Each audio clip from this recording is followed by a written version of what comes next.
All right, well, thank you all for joining us today. My name is Dr. Bertha Ai. I'm the chairman of the Wesley Girls High School Webinar Committee, and on behalf of the Old Girls Association of Wesley Girls High School, I want to welcome you all to the first of a series of webinars over the next 3 weeks covering the topics, the dynamics of unhealthy relationships. We're going to be looking at the red flags of unhealthy relationships. We will be looking at how to get help when someone is in an unhealthy relationship. And finally, how to heal and what support systems are needed after somebody has been through a traumatic and healthy relationship. And the genesis for this topic really is based on the fact that over the last few years in the media and also in people's personal lives, we have noticed an increase in the incidence of unhealthy relationships with some really damaging consequences. And one of our school mottos is right every wrong. Our motto is speak true, live pure, speak true, right wrong, and follow the king. And so we found it necessary to right this wrong in society. And we looked throughout the globe and picked up about 8 wonderful specialists who would be addressing this topic. We have our own Reverend, the very Reverend Ama Afoble, who would be joining us and is on the panel. We have our Mr. Adolphe Awuku Bekoin, who would be speaking. Unfortunately, he's located in Ghana and just had a power cut, and so he will be joining us by WhatsApp or whatever means necessary. He was supposed to go first, but he might have to go last at the moment. And we also have with us Dr. Foster Nanowater, who is a psychologist. We have Dr. Angie Dramana Abuja, who would not be speaking today, but will be available to answer questions. Honorable Dinah Dapa, the Deputy Minister in the Ministry of Justice and Defense. Dr. Jifa Atta, an old girl, as well as Professor Ifwa Hesse, the outgoing Old Girls Association President and class of 69, as well as Professor Angela Oforiata, an old girl as well. And moderating this webinar with me would be our own Mrs. Samantha Projer. She's class of 1983. She's the Old Girls Association President in the United Kingdom.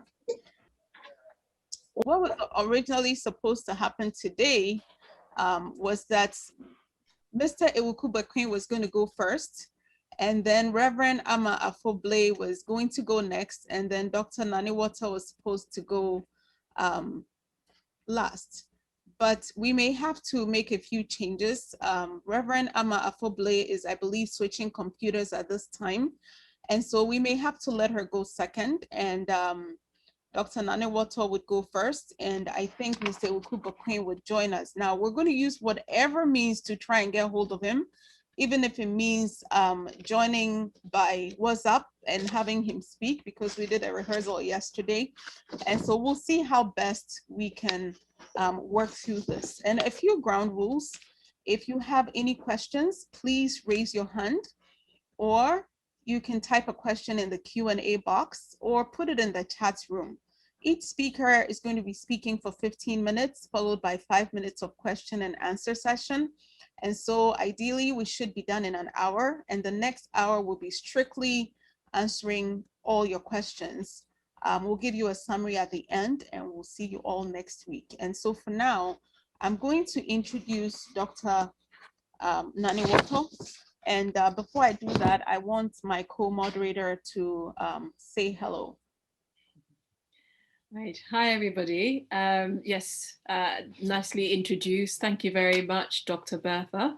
My name is Samantha Prosser, and as she said, I am the president for the Wesley Girls, All Girls Association in UK and Ireland. And I am also a member of the webinar committee. And I'm delighted to be a part of this, and we're really looking forward to this afternoon. Thank you. All right, wonderful, wonderful. And so I'm going to introduce Dr. Nanowater. So Dr. Foster Nanowater, thank you for joining us. He's a senior police officer and a mental health practitioner with the Ghana Police Service. He has over 12 years of clinical experience. He acquired his undergraduate and master's degrees from the University of Ghana, where he specialized in psychology and clinical psychology, respectively. He holds a doctorate degree in clinical psychology from University of Central Nicaragua. Since 2012, he has worked as a consulting clinical psychologist at the Ghana Police Hospital, where he conducts psychological assessment and treatment of various psychological disorders, including depression, anxiety, post-traumatic stress disorder, and alcohol use disorders among police officers, their families, and other civilians. He has also conducted several training sessions on mental health issues for police officers and members of the general public. Dr. Nanowater has conducted peacekeeping pre-deployment, deployment, and post-deployment psychological assessment among police officers in various peacekeeping missions across the globe. He has also conducted pre-deployment training on coping with stress in peacekeeping, peace support operation environments for multiple of peacekeeping contingents. He is the head of Clinical Psychology Unit, Social Services Department, and Mini Crisis Response Center of the Police Hospital. Over the past 8 years, he has served as a key professional support for the Domestic Violence and Victim Support Units, also known as DOVSU, within Greater Accra Region and Kaswa Police jurisdictions. He has conducted psychological assessments and provided interventions for persons who have experienced various forms of abuse and assault in a variety of domestic violence cases. He also has provided assessments of couples and families and provided couples therapy and counseling services for many DOVSU cases. His research areas include adolescents and police suicide, mental health issues among police officers, adolescents, and commercial sex workers. He is married with 4 children and has a passion in farming. So this is a very, very busy and well-accomplished individual. So without much ado, please help me welcome Dr. Foster Nanowater. And please remember that this is streaming on YouTube Live, and look at the link. And if you can share with your friends, that would be useful. So welcome, Dr. Foster. You may share your slides, and thank you for joining us. Good evening from Ghana. And can you hear me, please? Yes, we can. Okay. All right. So even though my presentation was supposed to be the third one for the day, but as a result of technical challenges, yes, I'll be starting. So I am going to speak about dating violence and emotional abuse and blackmail in relationships. All right. When we talk about dating or relationship violence, it's just simply a pattern of coercive and abusive tactics that are employed by one person in a relationship in order to gain power and control over the other person. Largely or most of the time, it's in romantic relationships or relationships that involve sexual intimacy. One individual would like to gain power and control over the other person, and therefore they engage in certain tactics, and this can include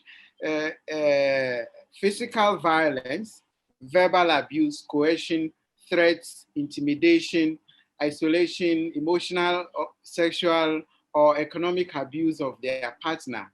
And they do all this just to gain control and power and take absolute charge of their partner so that they can feel good about it, whilst the partner just have to suffer in there. There are a lot of signs that, or a lot of things that can show that this person is emotionally or physically or abusing you, or you are experiencing violence in your relationship. These can include excessive jealousy from the partner, in which the person will try to prohibit you or limit you from getting in touch with other people, and they are consistently very suspicious about your relationship, important relationships with other people. It could be a work colleague, your boss at the workplace. Your partner can be excessively jealous, and they begin to accuse you of flirting or cheating with that person. They also try to control you in terms of where you go, what you wear to where you go, what you do. A lot of the time, they also attempt to isolate you from your loved ones. In this regard, they don't want you to go out. They don't want your loved ones or relatives to visit you. They want you to just be, they want to be the only person in your life that you interact with.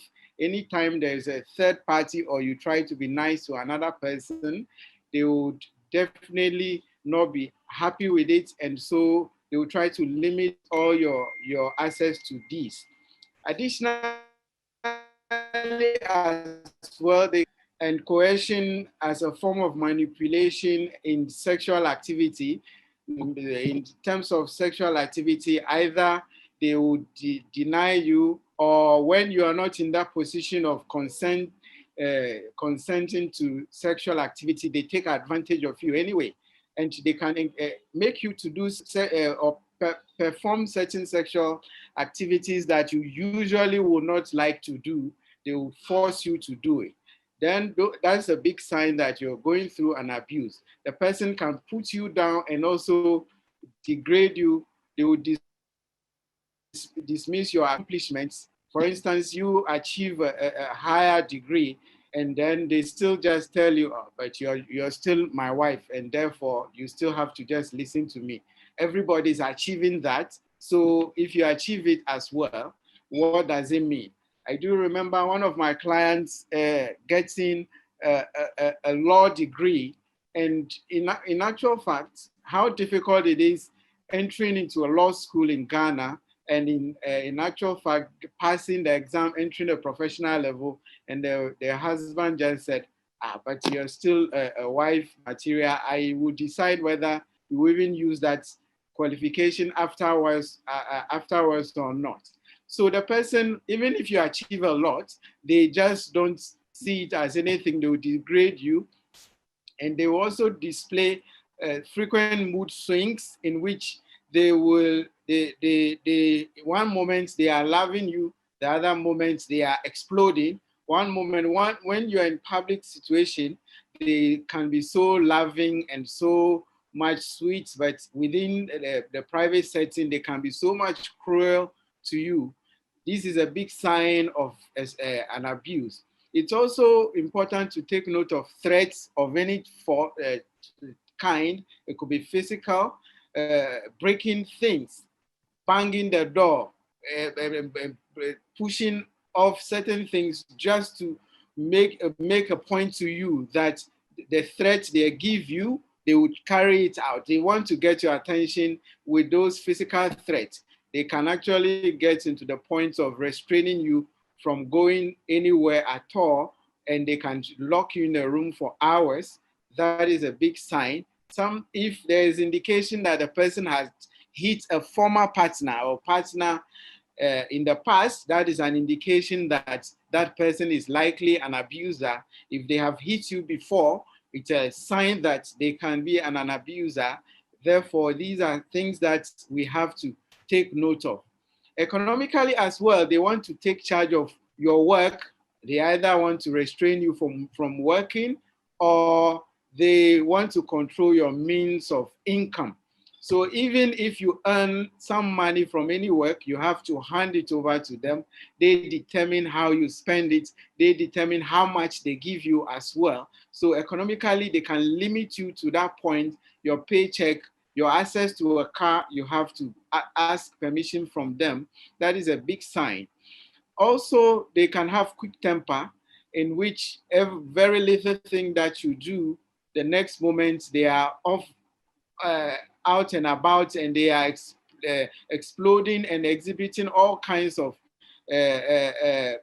negative behaviors towards you. You need to watch out for that. They do not allow you, or they want you to they don't want to end the relationship, and then they make you feel guilty for leaving the relationship.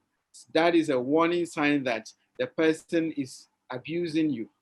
Now, moving to the aspect of blackmail, which is just described as manipulative styles where someone will use your feelings as a way to control your behavior, to persuade you to do things or behave in the way that they want. So the person is likely going to use your feelings, manipulate them in a way so that they can get you to do the things they want to. When people in your life use fear, obligation, and guilt to manipulate you, it means that they are engaging in what? Psychological or emotional blackmail. It can involve trying to get what they want from you, but instead of, let's say they have a secret of you, instead of holding that for you, they use it to manipulate you. If you don't do this for me, they put you in constant threats and intimidation. They don't make you feel fine about yourself. All these can be signs of emotional abuse. A researcher called Susan Forward identified some 6 stages in which emotional abuse can happen. First of all, the person who is an abuser will make a demand on you. So for instance, I want you to stop seeing this friend of yours. I don't want your family member to come and visit us any longer. I don't want you to work anymore. So there's a demand on you. That demand, they expect you to what? Obey. And they can give you reasons like, oh, I don't think those people are good for you. I want the best for this relationship. That is why I am putting this demand on you. So they make you feel like their demand is legitimate, but then possibly because these are things that you are used to doing in the past, when these demands are placed on you, there's a likelihood that you will resist. And when you do not agree with them, it is likely that they will push back and then put additional more pressure on you. The pressure can be in the form of repeating their demand. I want you to stop this interaction with your friend. I want you to stop going out with your friend. I don't want your family members to come here any longer. They repeat it over and over again. And in all these, they can say, I'm only thinking about our future. If you really love me, then you do this for me. So they make, as they put this demand on you, over a period, they are also repeating and putting the pressure, extending their pressure if you resist. And if you do not bow to their pressure, then they begin to put either direct or indirect threats in. If you go to where you go out with your friends tonight, I won't be here when you come back. That can be a threat they will make directly to you. If you go there or if you do this, when you come back, you won't find me with the kids. Indirect threat could be that if you can't stay with me tonight when I need you, maybe someone else. So even though they've not told you that they are going to find someone else to cheat on with you, they are likely going to just give you an indirect threat that someone else will do. And so these threats are supposed to put additional pressure on you to bow down to the demands.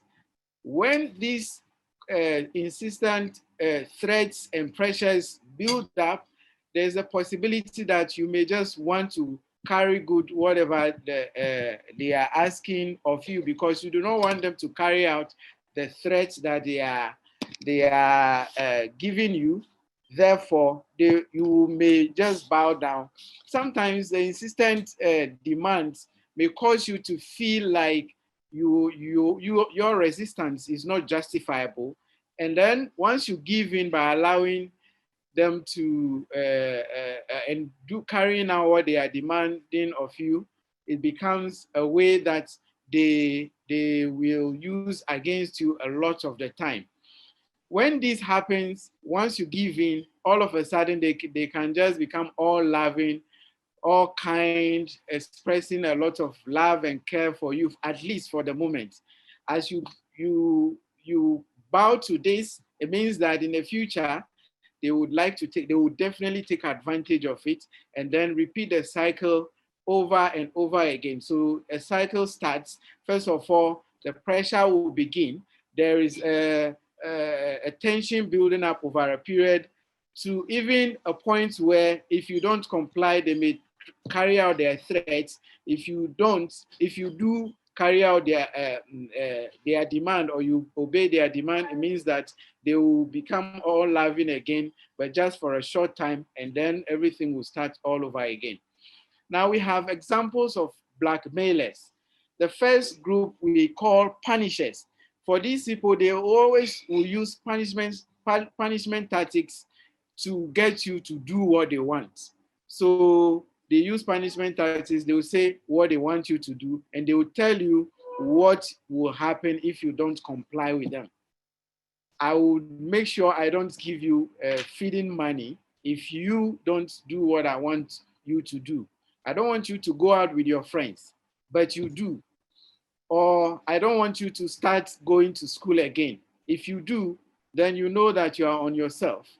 So you are on your own. So they put punishment as a consequence. But many times as well, these form of punishers can also use silent treatment, aggressive tactics such as banging the door, or anger expressions to make you to do or comply with what they are demanding of you. Additionally, we also have the self-punishers. So for this type of people, when they put a demand on you and you are not able to meet their demand or you resist, they are likely going to use blackmail tactics in which they infringe some, or they threaten to infringe some form of pain or discomfort onto themselves, so that they make you feel responsible for their behavior. So instead of threatening you, they would rather explain how they would hurt themselves, or if you don't participate in what they're asking for, how it will help them.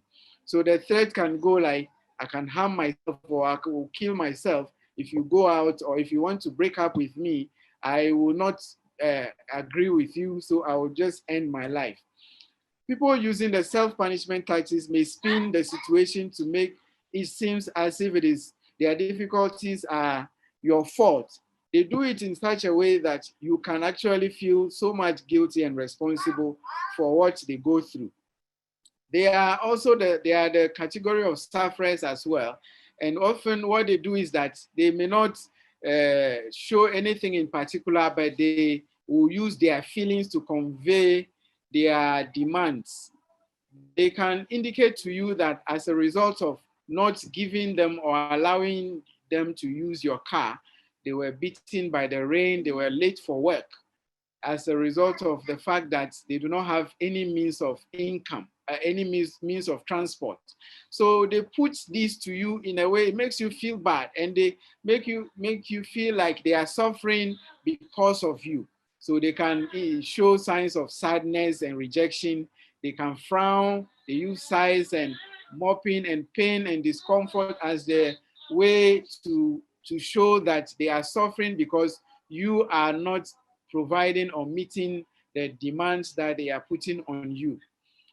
Finally, we also have the Tantalizers, who are the people who would use all forms of praise gestures and kind gestures and patronizing to make you feel as though when you meet their demand, then you are the best person ever. So Tantalizers, even when you meet their demand, they will hold the rewards that they have promised you earlier on. They will hold it and expect you to do something else or meet other expectation of theirs.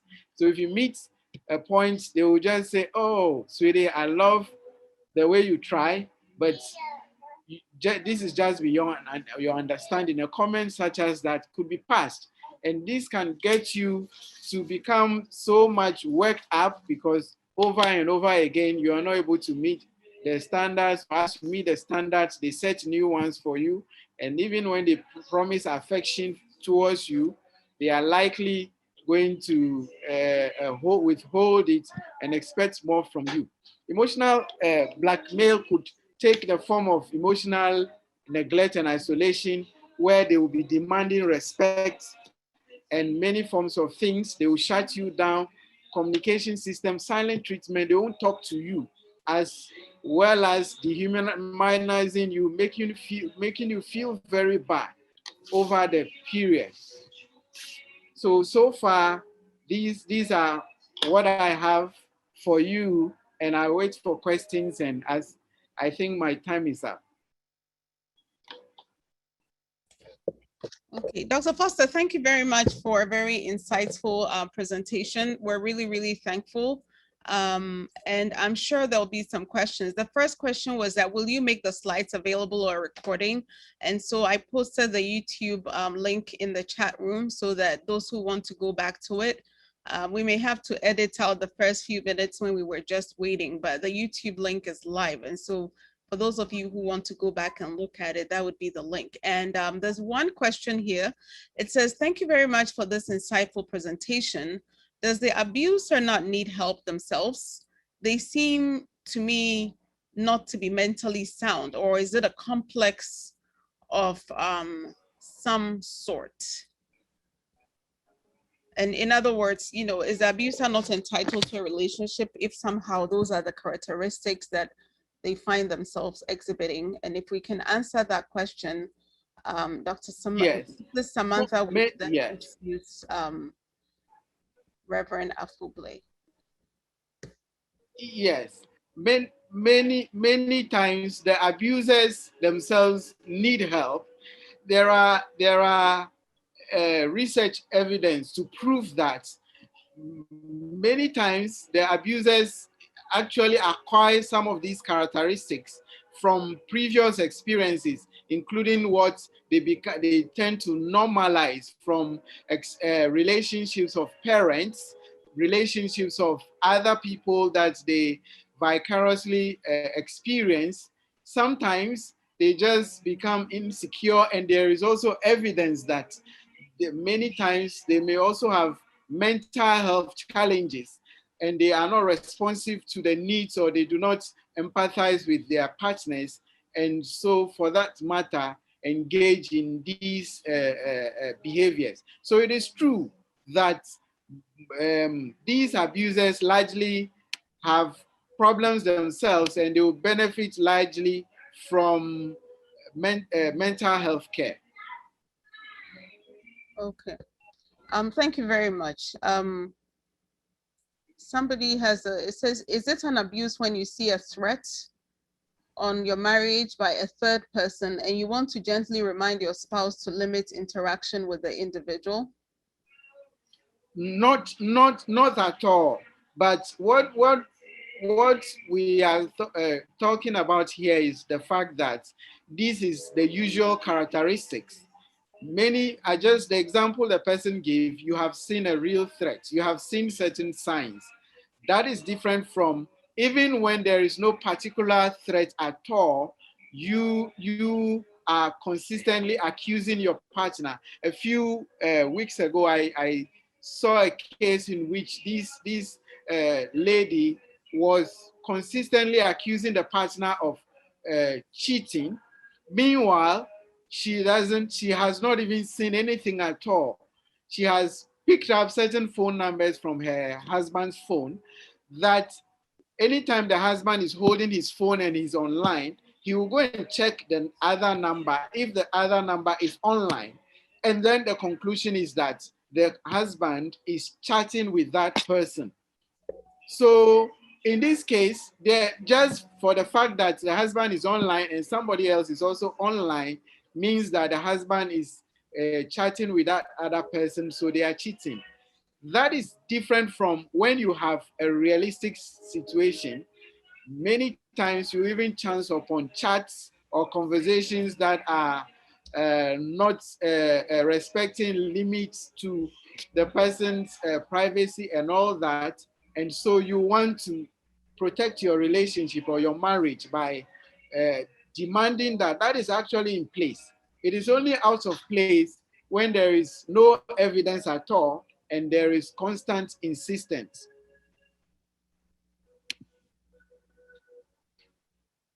Okay, thank you very much.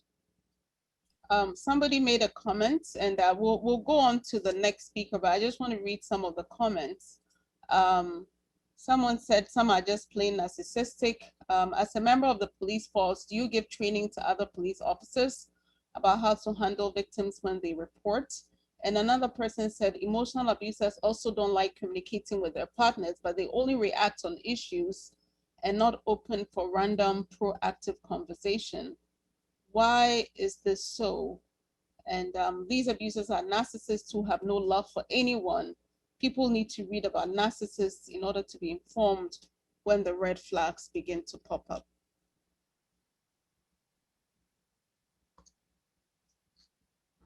Anyway, just for the sake of time, we had Mr. Ewukuba Quinn going next, but I think he logged off briefly.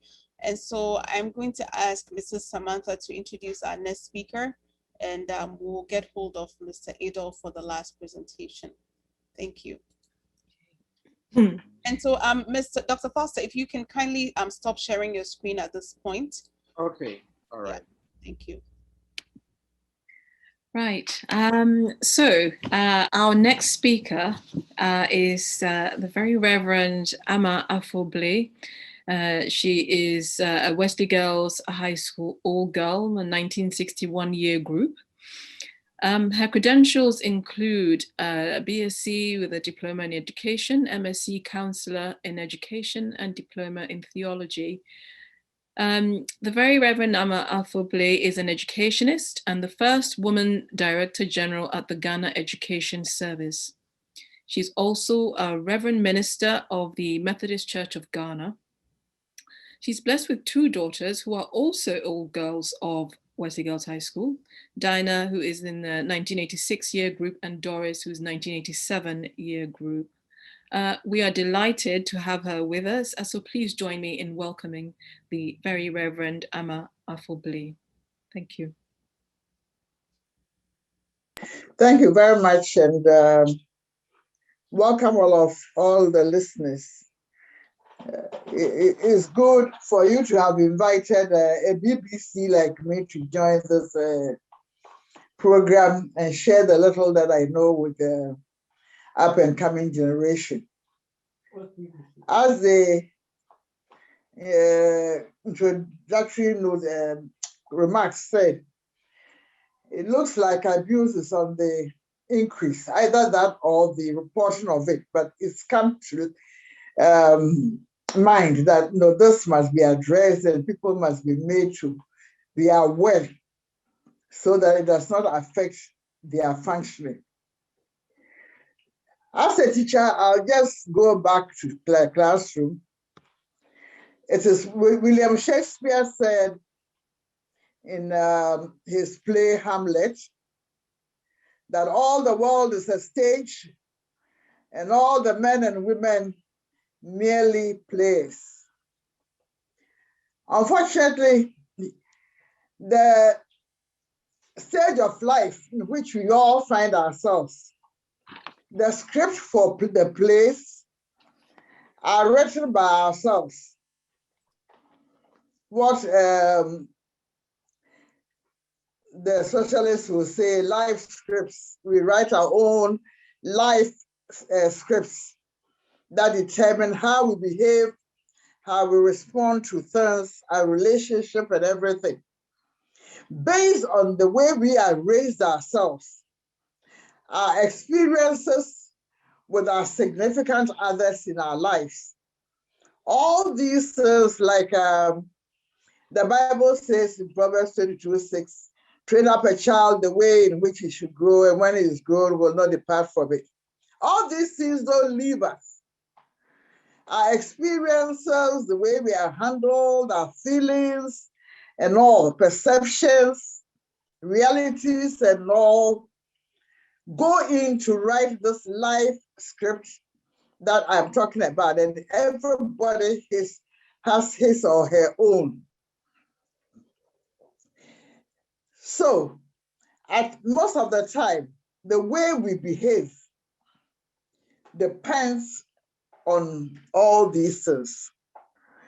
Some people become abusers because that's all they've witnessed in their lives. And some women also tend to gravitate towards such people because that's what they have seen, that's how they feel. We are all made up of our body and our spirit.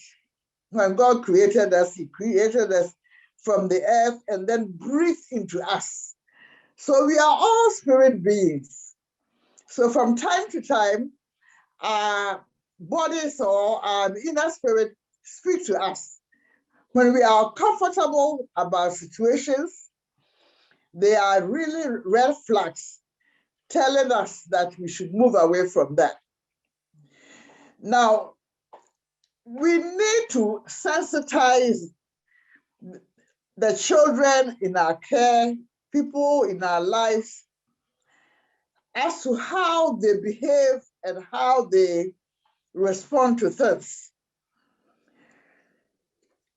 From very early stage, we must help the children in our care to develop positive self-esteem. It's very, very important how people react or receive things depending on how they feel themselves or how they perceive themselves. So whether it's a high positive esteem or low positive esteem, it all affects us.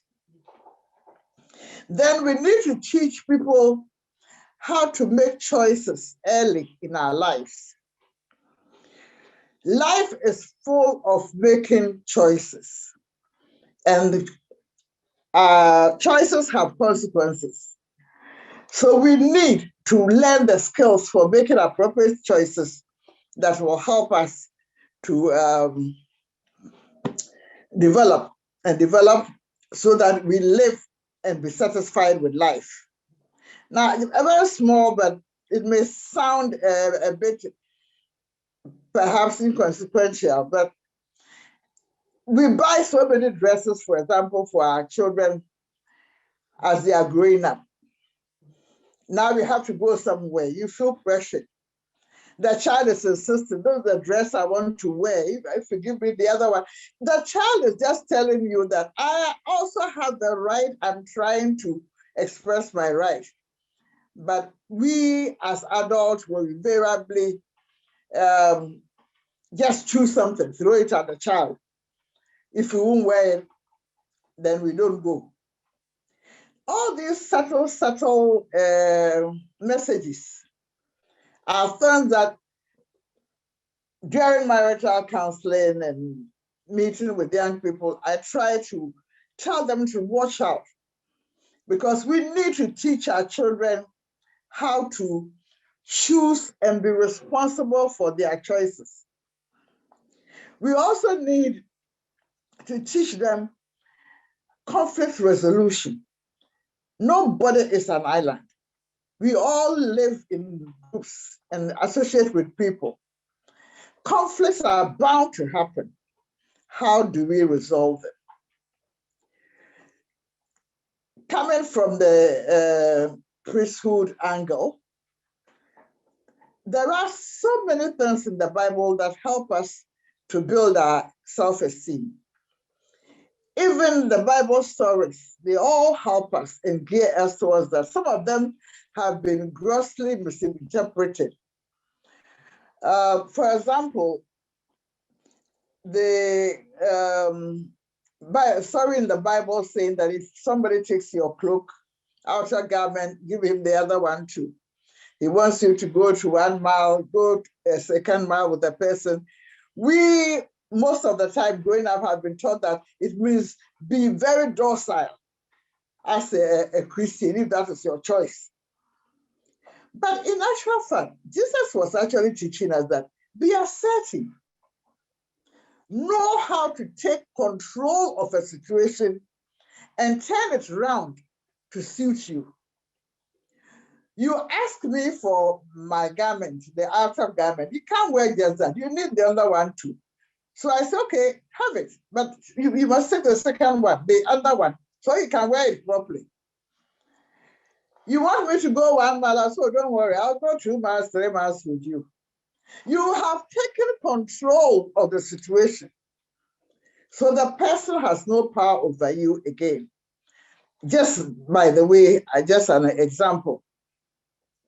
The Bible also tells us in Ephesians 4:26 that we should not let the sun set on our anger. Anger destroys us as human beings and may not have any effect actually on the one who even made you angry. Somebody defined anger as a self-punishment imposed, for the wrongs of somebody else. The one who made you angry must have just gone away, forgotten about it, and you being angry, punish yourself for an act that the perpetrator himself or herself has just walked away from. All these are things that we need to learn to deal with.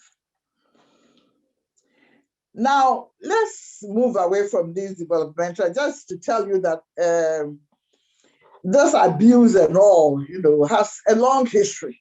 That's why when people feel abused or they suffer the abuse, they need to go for help so that somebody, an independent person, a counselor of some sort, will sit back, listen to the person who has been hurt, and then ask appropriate questions to help the person to work through whatever it is. Counseling is not imposing your will or your solutions on somebody else. What may have worked in one situation may not work in the other.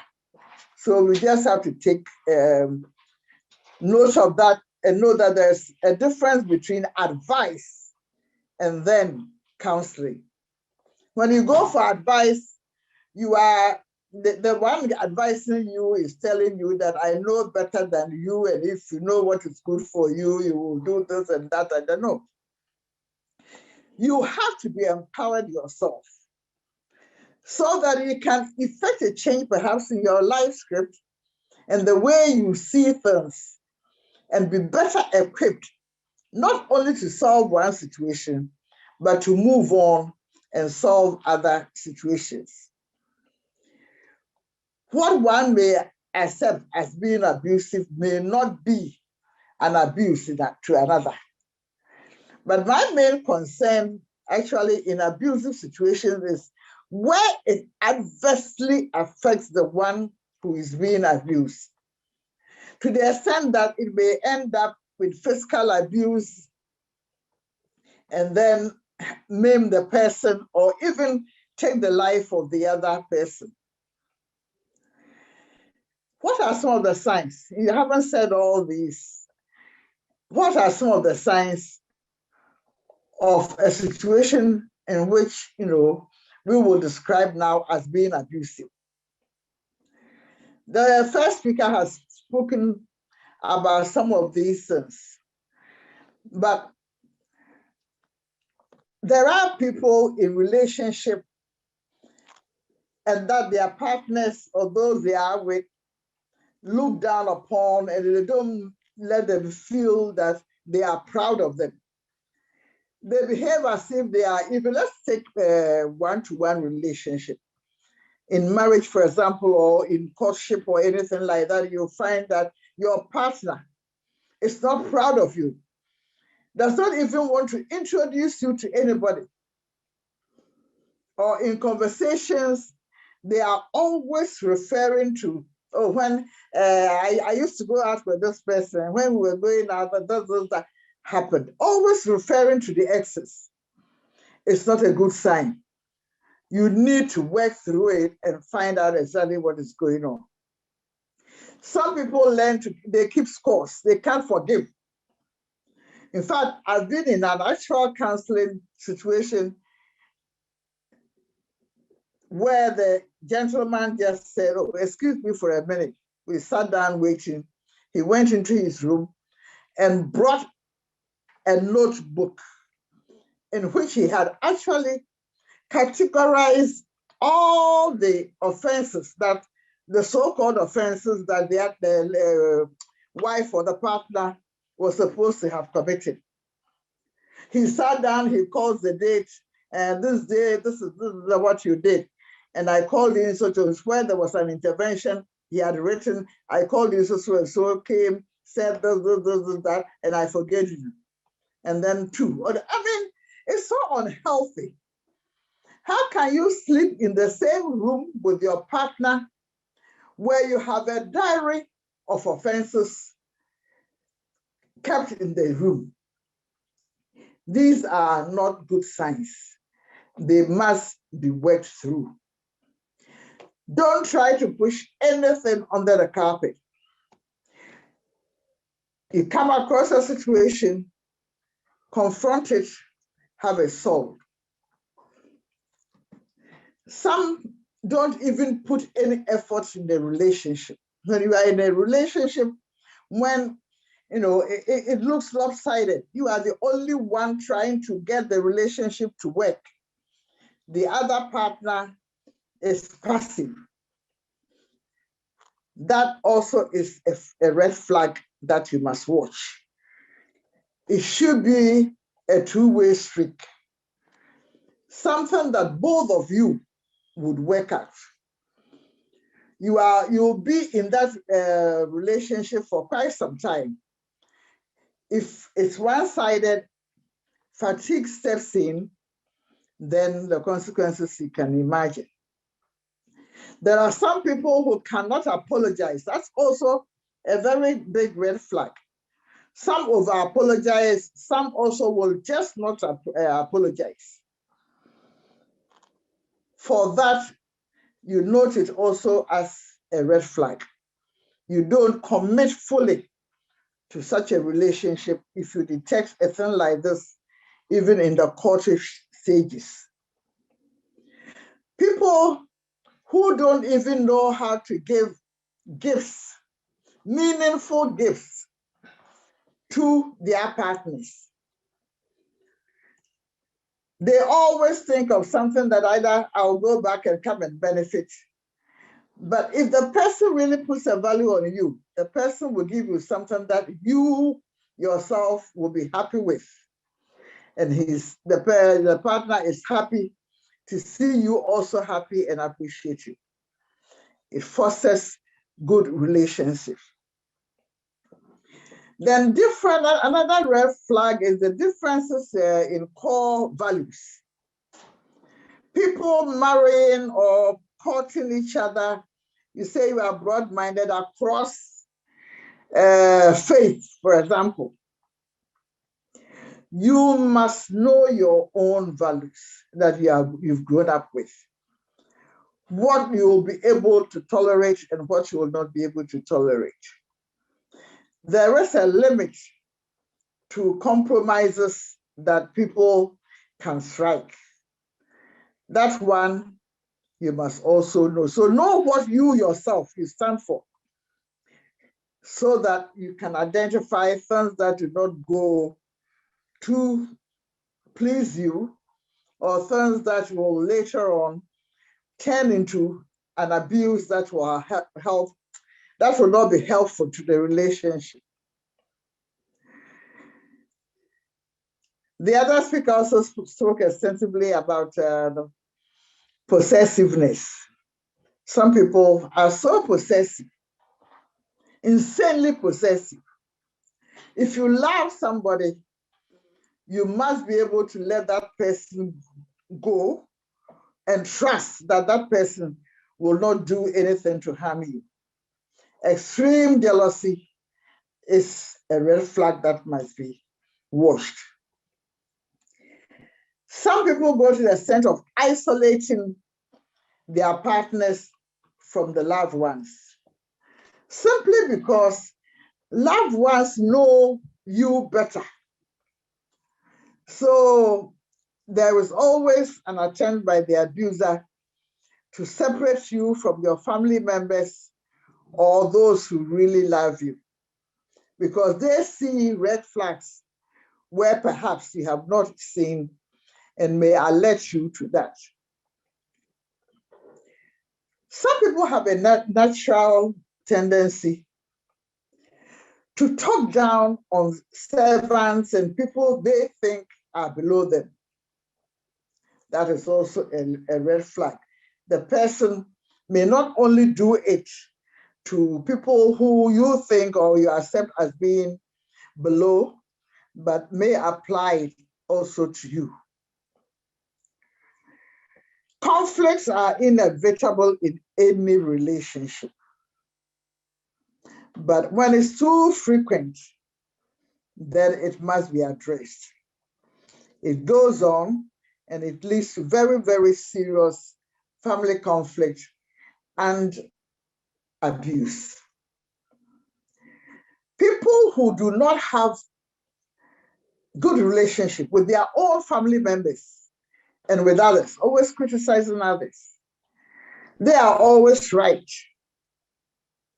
Being right in your own eyes is also a red flag. Relationship start from the family or your close relatives. If that is not good, don't think yours will be any better. And such people are often unreliable. Some people are unreliable. You give them time to pick you up, they won't come. Let's meet this time, they won't do this, they will. And all these that at times we overlook are red flags that must be looked at. So, ladies and gentlemen, people listening to us, I think I'll just end here. There are others that will come. The red flags are so many that we cannot cover in just one episode. And I'm glad there'll be others and there'll be time for people to ask questions. So I pray and hope that I have at least thrown light on certain issues that will get people thinking and come up with questions for us to try to think through. Thank you very much for listening. Oh, Reverend, the very Reverend, thank you so much. This was extremely insightful. You combined your years of counseling, experience, and everything to give us really, really, really good pointers. People who are unforgiving, who don't show respect, talk about their exes, and put people down. And so I think that you've really touched on some very, very important topics, and we really appreciate you. I would also like to mention at this point that we have a slew of other panelists who joined us, and these include Mr. Adolphe Iwuku, who is going to be speaking next, Dr. Angela Dramana Abuaje, Honorable Diana Dapa, the Deputy Minister for the Ministry of Justice and Defense, Dr. Jifatete, Professor Efo Hesse, they're all in the background, and so they'll be willing to take your questions. And so at this point, I'm going to just ask one question, which I believe was directed as Dr. Foster. I would introduce Mr. Adolphe Iwuku, and then we'll take a lot of questions. So one of the questions that came up on our YouTube channel was that, how does one get out of an abusive relationship, especially the self-punishment partner, without the worst happening? And I think the self-punishment partner is the one who acts sad and morose and all that. So I think that's Dr. Foster, and then I'll introduce Mr. Adolphe. Thank you.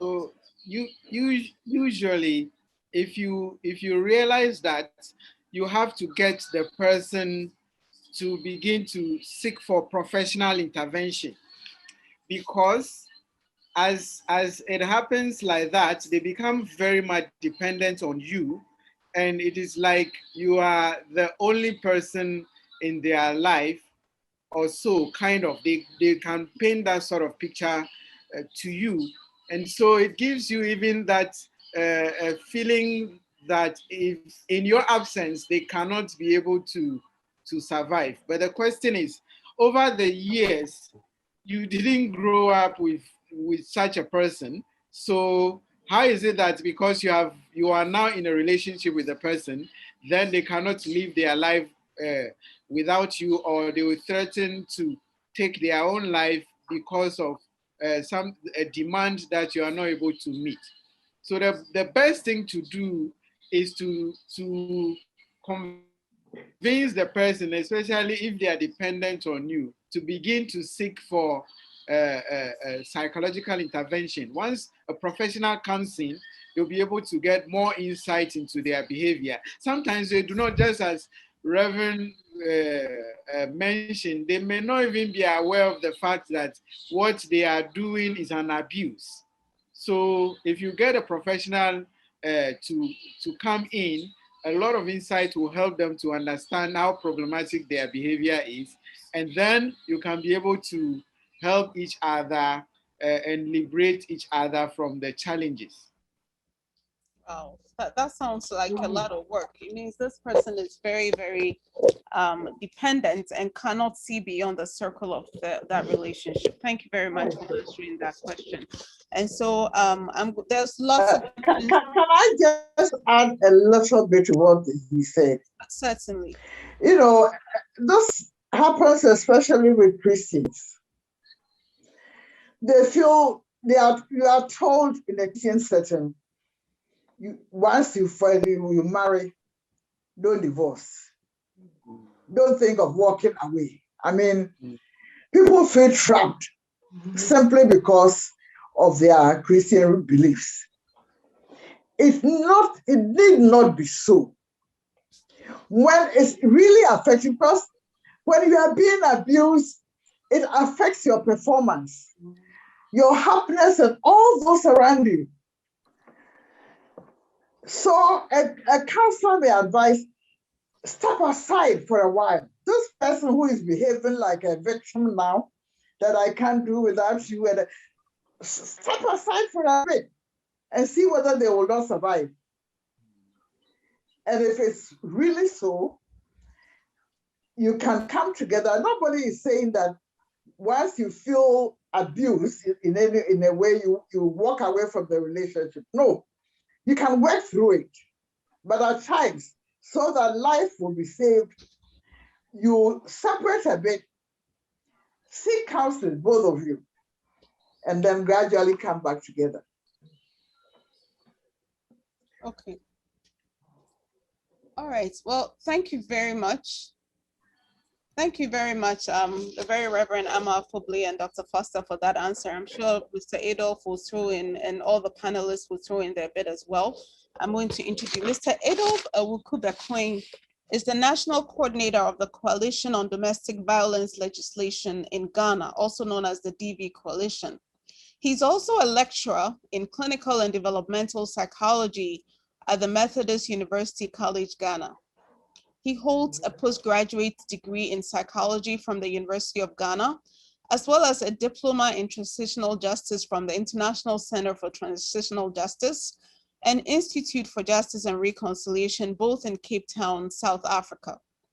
Mr. Awukubekwin has considerable experience in working with survivors of gender-based violence, having worked for several years as a clinical psychologist and gender-based violence specialist at the Women and Juvenile Unit, also known as WAJU, now Domestic Violence and Victims Support Unit of the Ghana Police Service in Accra, as well as the Women's Initiative for Self-Empowerment, also known as WISE. He's worked in the same capacity for the Federation of International Women's Lawyers, or FIDA. He has worked as a trainer in counseling for the Gender Studies and Human Rights Documentation Center's Chin Chin Project, the ARC Foundation Ghana, and the Ghana Police Service. Mr. Awukubekwin served as counselor at the National Reconciliation Commission and Victim Support Volunteer and the Ghana Center for Democratic Development, CDD, working with both victims and alleged perpetrators of the human rights abuse during Ghana's National Reconciliation Exercise, in collaboration with the ARC Foundation Ghana. In collaboration with the ARC Foundation Ghana, he runs the Center for Trauma Relief and Prevention, also known as CTRAP, where he oversees the provision of trauma-informed interventions for survivors of gender-based violence and other traumatic experiences. Adolf is married to Abba, and together they're blessed with 3 lovely boys, Papayao, Kwejo, and Kofi Awukubekwin. And with all this experience, we almost didn't have him because he had a power cut. He was supposed to be our first speaker. I don't know what magic he worked, but he made it. And so we're very welcome. We're very happy to have you here, and please have the floor. And thank you for making all the efforts to join us again. Thank you. All right. Thank you very much, Dr. Ayi, and good evening to you all. Yes, I'm looking at dynamics of unhealthy relationship. We're looking at the red flags from courtship to marriage and beyond. I got a bit fascinated about the beyond, because courtship we know.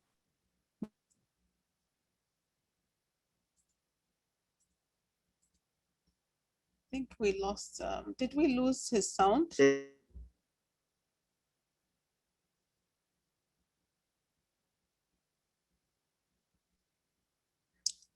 Mr. Adolf, I'm not sure if you can hear us, but we're not able to hear you.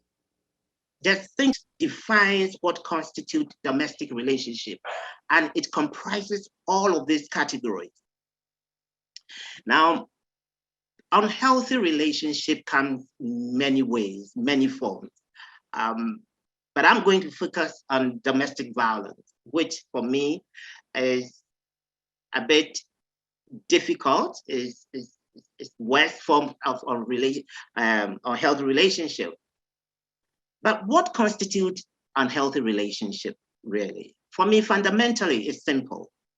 A relationship that is devoid of trust and mutual respect qualifies as an unhealthy relationship. Yes, it may not necessarily be abusive, but once you are in a healthy relationship, you may be on your way to experiencing abuse. Now, what then is a healthy one, a healthy relationship? Well, in a relationship where you have trust, you have respect, you have honesty, you have expression of individuality, you are validated, you are affirmed, your boundaries are respected, closing from work going home, you are eager to reach home, I will characterize this relationship as a healthy relationship. But in this present day and age, I think that most healthy relationships are under siege from the canker of domestic violence. And so I want to explore domestic violence in some detail.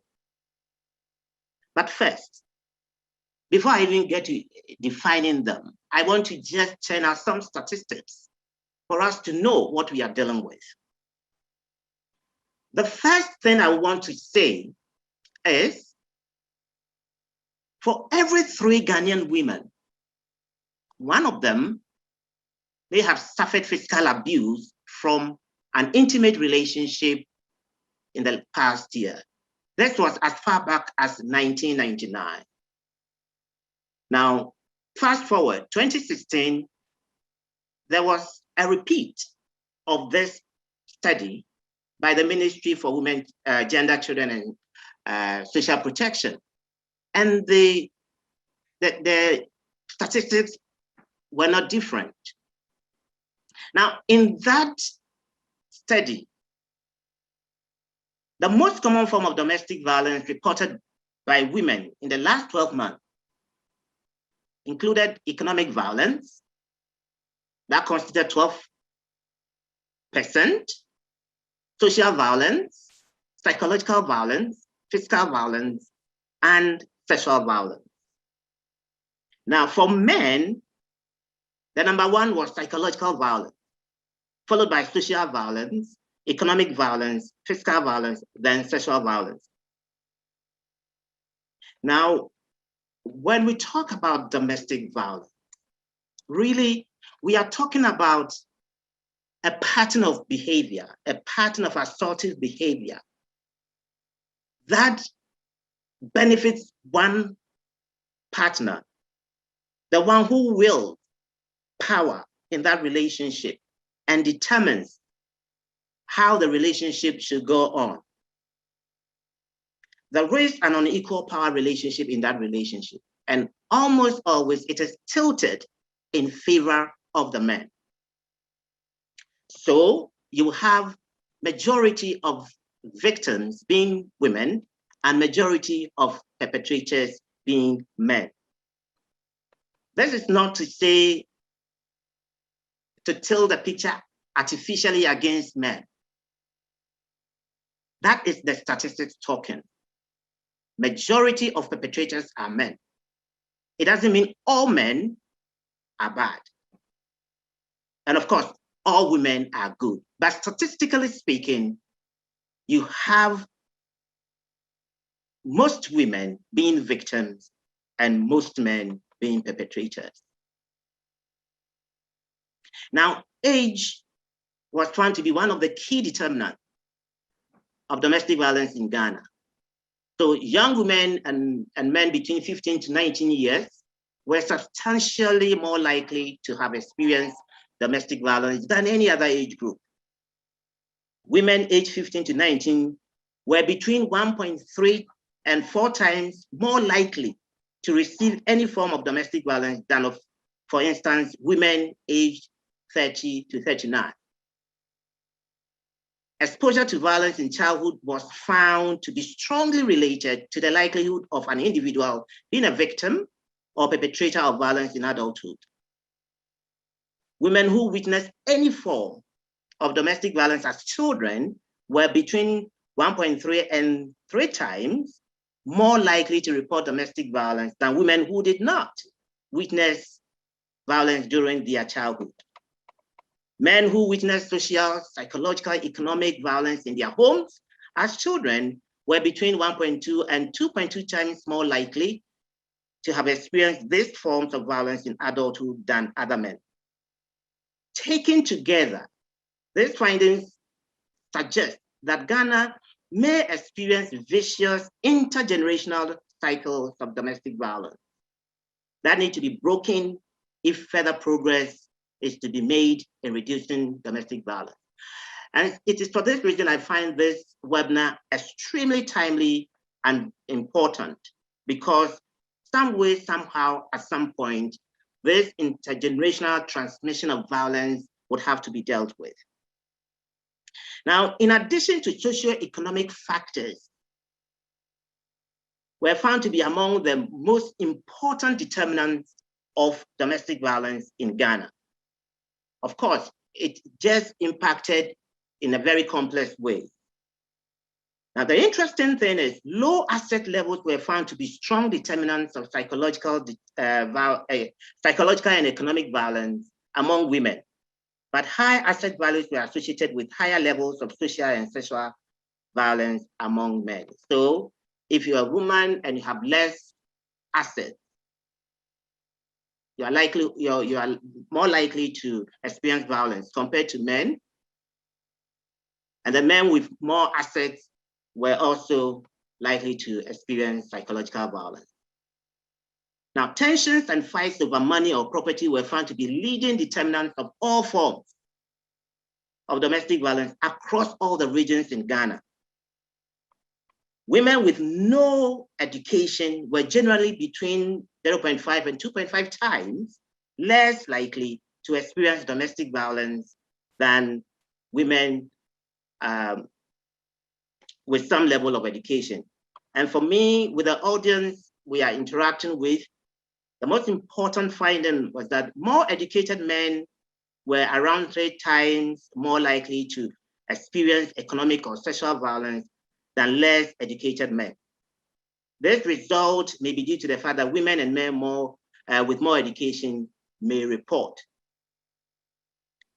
Okay, so the higher education you have for women, it doesn't even protect you from abuse.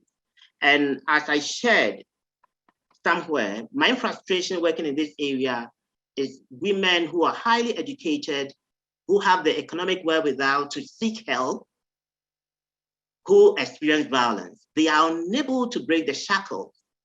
And the reason why they are unable to break the shackles are because of social expectation, social cultural expectation that makes being in a relationship so vital.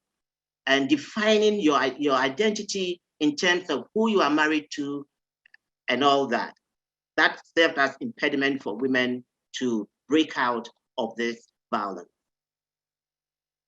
Now, there are many forms of domestic violence. We have physical, we have psychological, we have sociocultural, and then we have sexual. I just want to give one instance of abuse. A woman who has suffered repeated abuse from her spouse for many years reached out for help to her family to resolve yet another conflict that had erupted. The family, with the help of 3 pastors from different denominations, called the parties and through mediation attempted to resolve the matter. At the mediation, the woman was made to apologize for her wrongs, and the couple was prayed for and sent home to live happily ever after. Less than 3 months later, the woman was dead. Her body was found at the bottom of an apartment block. It happened right here in Accra.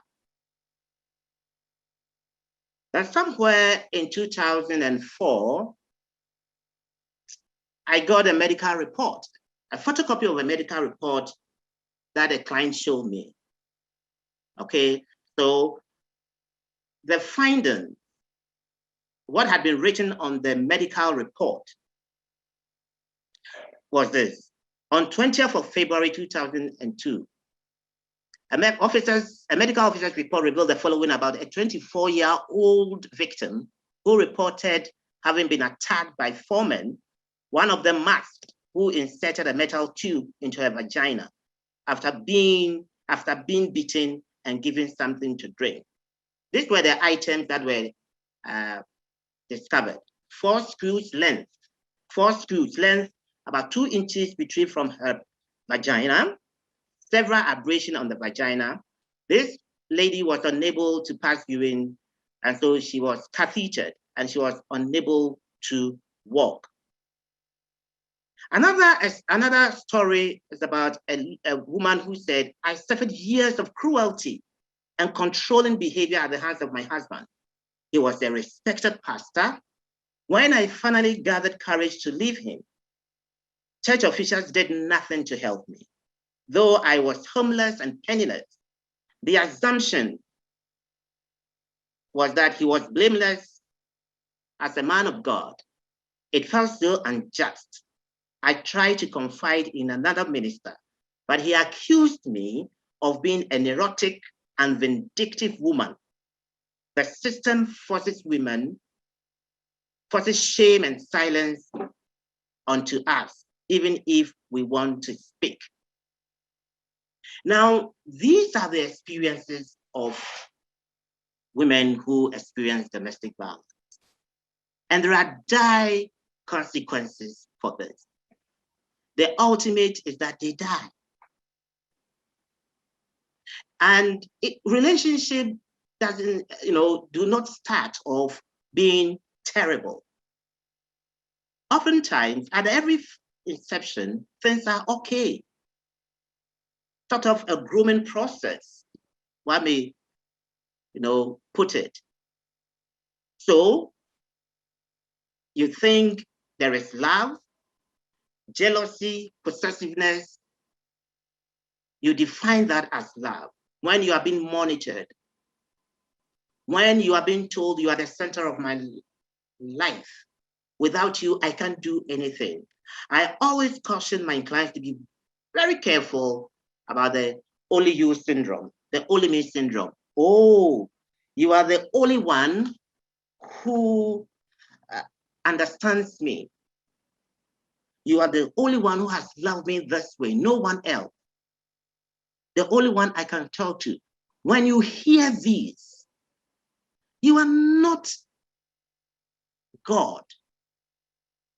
If you think I am the only one who can make you happy, it is a red flag because there is high expectation for you. And so you cannot guarantee eternal joy, eternal happiness. That is not life. Life is messy, life is complex, there are ambiguities in life. And so for someone to hold you hostage by this high expectation, it puts you in serious, real danger. But what really causes domestic violence? Of course, unequal power relationship.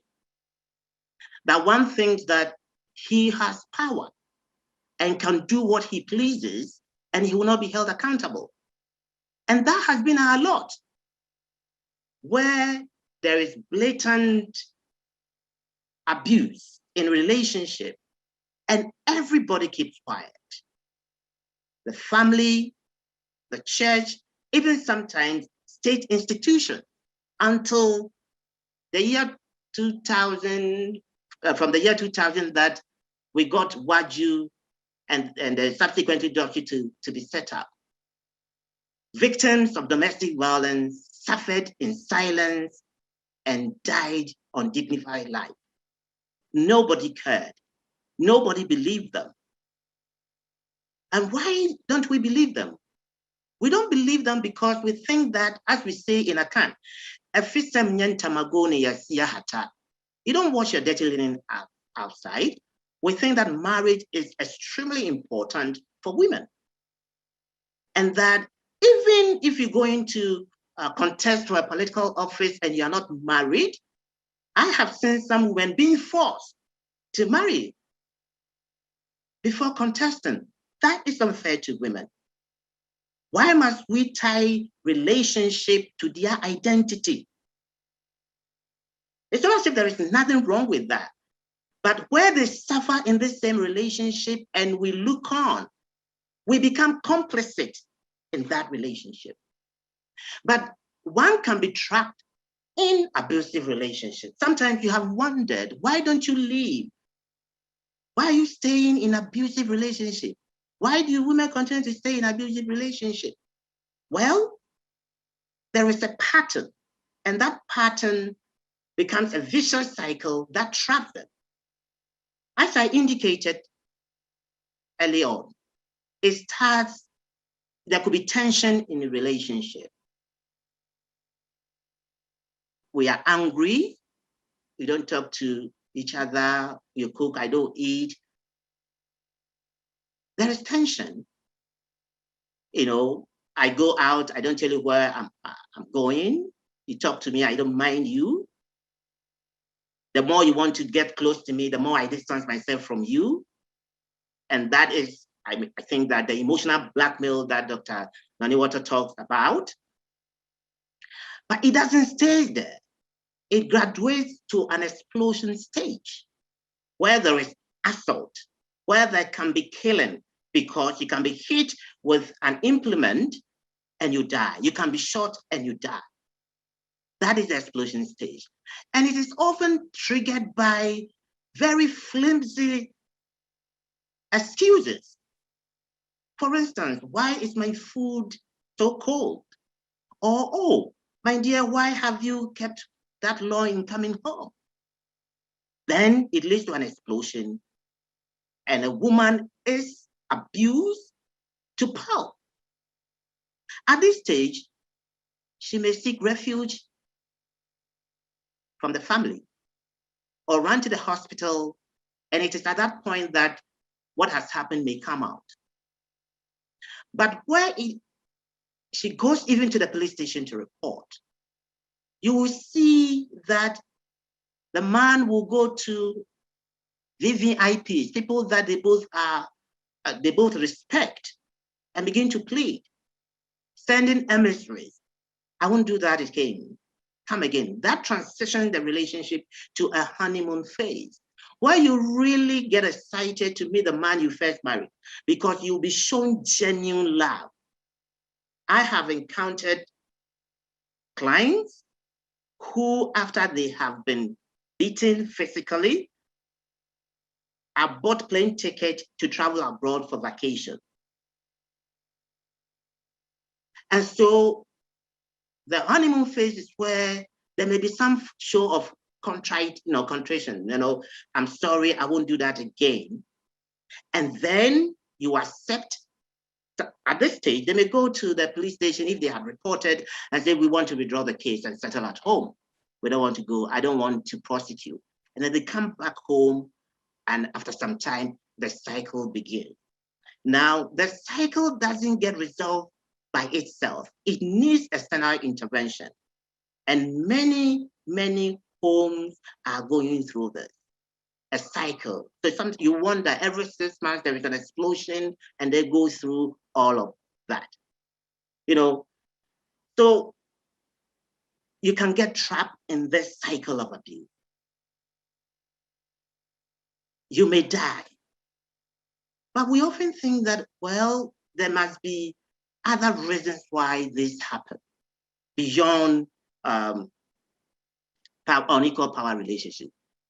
That may lead us into myths, assumptions, presumptions that are incorrect. So for instance, my spouse is stressed. That is why he assaulted me. If only I didn't provoke him. Hello, that cannot be a cause. We are stressed. Yes, stress, anger may aggravate an already dysfunctional situation, but it is not the cause. The reason it happens is that I think that I can do it to you, and nobody dares tell me anything. I'm not accountable. So it breeds impunity in the relationship. Okay, so, or there's poverty, or it happens to a certain class of people. Domestic violence is no respecter of educational level, class, or ethnicity. Once the determinants of it are present in your relationship, it will happen to you.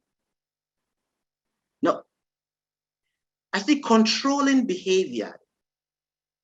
The men become so controlling that they are in charge of everything. Interestingly, you see, both have been socialized to play their femininity role and masculinity role very well. So yes, there are some women you hear that is, oh, if he doesn't beat me, then he doesn't like me. Because there is an expectation that as a woman, if I do something, my spouse have the right to correct me. And in some part of this country, the things, the dowry, when the things that are, when you're going to marry, the kind of things you send, one of the items is a cane. Authorizing you that when your wife does something, you can cane the person. Okay, so the social context really, and the social norm really endorse the abuse of women. And we have a responsibility to change that, because the cost here are many. Let me give you an example where so many years back at Dobsu, early morning, Monday, I got a call. And as soon as I picked the call, there was a woman at the other side sobbing uncontrollably, early morning. She worked then with one of these banks. Apparently, the Sunday, she was held hostage and held to keep vigil all night. She couldn't sleep. She was harassed, insulted, beaten, and she had to come to work early in the morning. What is going to be the output of this woman who has suffered violence? The indirect cost is so much, and even the direct cost. So economically, we lose out. Economically, we lose out as a nation if we do not address this unhealthy happenings in our relationship. I already mentioned intergenerational transmission. You see, witnessing violence in itself, without necessarily experiencing it, but just witnessing it is very, very serious for children. Of course, there is what we call the adverse childhood experiences, where when you were a child and you experience adverse events, abuse, the number of abuses you suffer okay, can determine kind of both physical health and mental health conditions you suffer in your adult life. So it is a must that we must address it, and address it with all the seriousness that it deserves. I think for coming last and wanting to manage time, I would want to bring my conversation to an end. And then when there is question time and there are questions, I'll take opportunity to expatiate on many of the things that I've highlighted. Thank you very much. Thank you, Mr. Kubekwe. I think we're very pleased that you finally did manage to get your lights back on, so that you could give us. This has been actually, some of it for some of us, it sounds quite harrowing in a way, because it's very, very strong bits of information that you've given us. And I think I sat here listening, and I think the key things that we hear as professional women is how the expectation that we put on us as the social identity, becomes an impediment. These are things that we're picking up on. And also the intergenerational transmission of violence. I think that's something that I found that I've really taken with me, and I'm sure everyone else who's listened to that. So what we'll do, we don't have lots of time, so it means we're going to have to burst through these questions pretty quickly. So there's one on here which I'm going to quickly ask you, and then Dr. Bertha will also ask you questions. We're just going to have to get as many of these done as possible. Someone says here, thanks, Dr. Aukubekwe. How can we effectively manage conflicts in relationships to strengthen the marriage to prevent escalations that result in abuse? When is it prudent to seek professional help? How can we fight the stigmatization of seeking help, i.e. washing your dirty linen to a third party? I mean, this is quite complex. So pick what you want out of that, because there's a fair bit to answer. Well, in relationships, definitely there are bound to be conflict. And I believe that if we are prepared to fight fair in relationship, I mean, peace is not the absence of war. So in a relationship, definitely there will be some conflict. But the two of us must agree that, have a sort of protocol to say that this is how we're going to resolve our conflict. And we must all respect that. Okay, we must all respect that. So I think that one of the things that while you are in courtship, you should be talking about is what kind of conflict resolution protocol as a couple you are going to put in place, that you're going to, respect. So for instance, if there is a conflict, both of you must agree that as soon as we are unable to resolve this, we mustn't be shy about going to see a professional, somebody who can help us address that issue. It's very important. It shouldn't be as if we are washing our dirty linen outside. Now, there is a Akan proverb.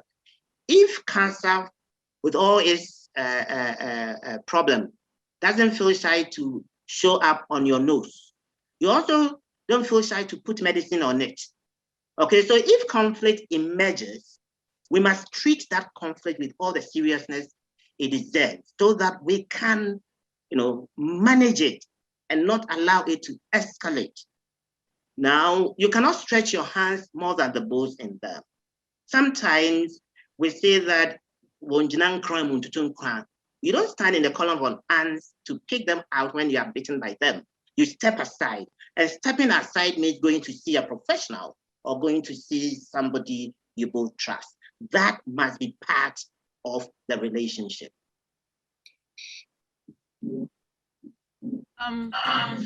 Mr. Adolf, thank you so much for that answer. And I'm not sure why I'm echoing.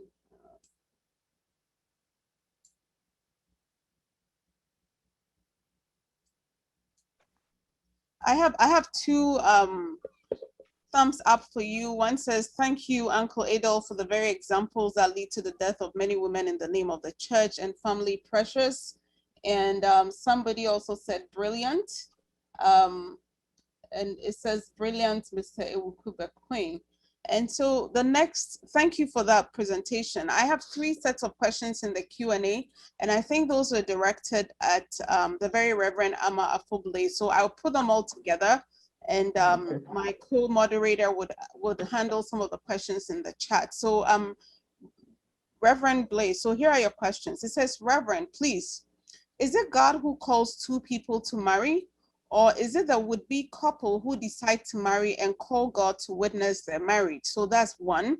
Secondly, why is the church adamant to advise people in abusive marriages to run to safety after one of the spouses has reported until the abuse leads to the sudden death of the spouse? I'm not sure I even understand. It says, why does the church adamant to advise people? It seems it's a conflicting question. Why does the church advise people in abusive marriages to run to safety after one of the spouses has reported until the abuse leads to the sudden death of the spouse through physical abuse? It's almost as if it should say, why should the church advise people to stay until one person has died? Okay. Third question, what can the church do differently through their counseling sessions to save lives of spouses, especially women in abusive marriages? And maybe my spin that I want to ask Reverend is that she mentioned that in Christianity or in the Christian circles, it's been said that divorce is wrong. And so when people feel trapped, they feel they still need to stay. So are you saying then that as a Christian, it's okay to divorce if you feel the relationship you're in is abusive? And the fourth one, also to the Reverend, is please, can the church be sued for discriminating against a woman who walks out of a 20-year-old married to a sterile man, leaves property, acquiring together to the man, and the church sees the woman as disgracing the church? So that's a lot of questions for Reverend Ama Afoble. Thank you. I hope I can get it all, but if I don't get you, prompt me.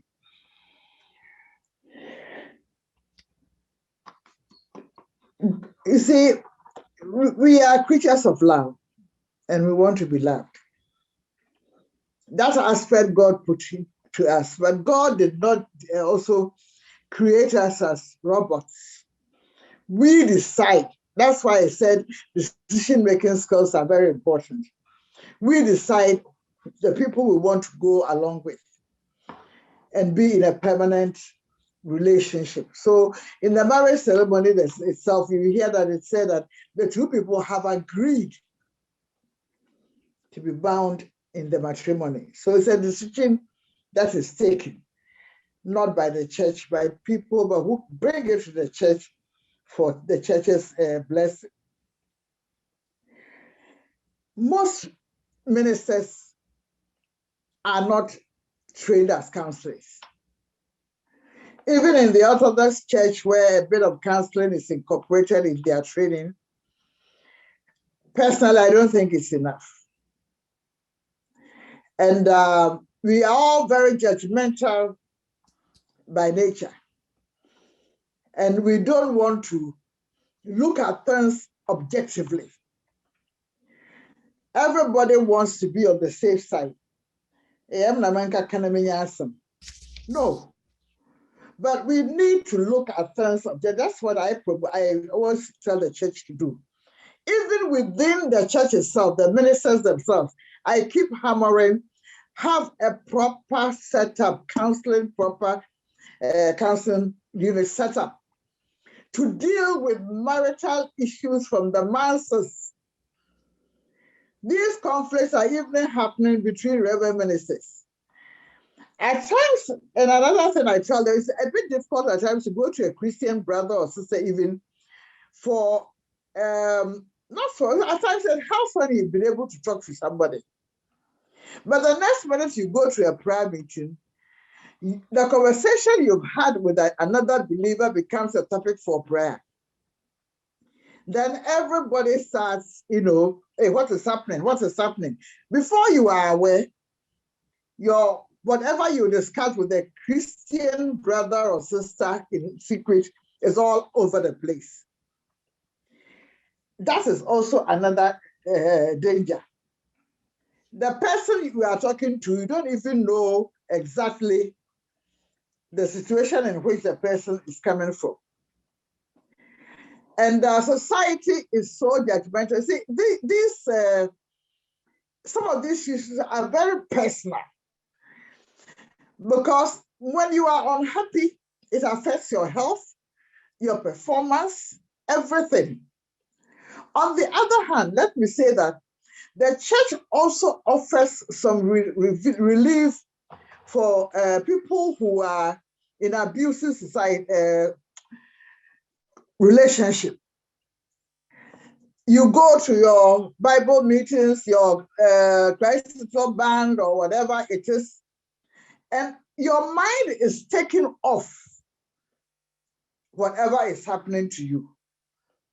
And if you're a prayerful person, you pray about it, and at times the solution would come. As I said, some people feel they are not going to even sit you down and talk with you because they don't want to be responsible for the breakup in somebody else's marriage.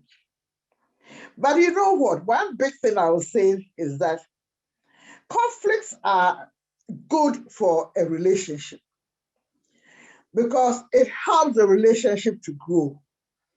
It helps the love to grow. You know the likes and dislikes of each other. A bone, when it's broken, is strongest at the point of the fracture when it heals. No bone will break twice at the same spot where there had been a fracture before and it had healed. It so goes for a relationship. That's why I say sometimes conflicts are good in a relationship, so that we help to cement the relationship. Also, we must also bear in mind also all the time that relationship is a long-term thing, and it must involve negotiations and renegotiations and whatever. You never stop. If you do not have the temperament for that, then you will leave all the relationships that you ever come in. The church says that in the church's thing is that when you get divorced, don't marry again. Because you were not able to make a success of the first one, there's always a way to resolve conflicts, which perhaps were not done. But I keep saying that every situation is peculiar and must be handled on its own. When you are marrying somebody who has been divorced before, you have to ask a lot of questions. Because if it is a pattern in the life of whoever, then it's going to rear its head again. The questions were so many, I don't think I was able to jot all of them down, but I think I have covered some of them. If not, remind me and I'll Reverend, thank you. It says, is it God who calls two people to marry, or is it the would-be couple who decide to marry and call God to witness their marriage? And the people decide themselves to marry and then call God to come in. That's where the values come in. If you marry somebody with a like mind who share similar, during the courtship stage, all these things must be clarified. And these are skills that you build over time, right? From childhood, you build all those things. So you are able to discern. But at times, it's so important, especially for us women. Oh, we must get married. You get to a certain age. If you don't marry, you won't get a husband, and you won't be able to have a child. And all these pressures are there. But don't let's blame everything on God. God has given us the intellect to think. God has given us the inner spirit to prompt us when danger is around. We must learn to listen to our inner self. If we do that, we can avoid some of these things. No two relationships are perfect in this world. So don't ever, if you have a wrongful expectation, don't expect to be in a perfect relationship. It's a human institution. That's why you have to negotiate and renegotiate all the time. And two people coming from two different backgrounds. Don't forget about the little bit I told you about scripts. They are all very, very important. And that's why trained counselors are also important to help people to work through these. We shouldn't get ourselves trapped that once you go to a counselor, it means that your marriage is over. No. You don't at times even have to wait till there's a conflict as such. The counselor can help you. We've had people that in the middle of our negotiations, they themselves realize the answers they need, and sessions are cut short. So thank you. All right, Reverend, thank you very much. It seems we have many questions, and I'd like to tell everyone that we were supposed to end exactly in about 12 minutes. However, I noticed that because of some technical issues, we started about 10 minutes after time, and we also allowed a few questions in between. So instead of ending in 11 minutes, we'll be ending in 26 minutes, which is at 8:15 GMT. And at 3:15 our Central Time and 4:15 on East Coast time. So kindly bear with us so that we can answer a lot of your questions. Some of the things that Reverend said, conflicts are good for a relationship. That's powerful. It allows a relationship to grow.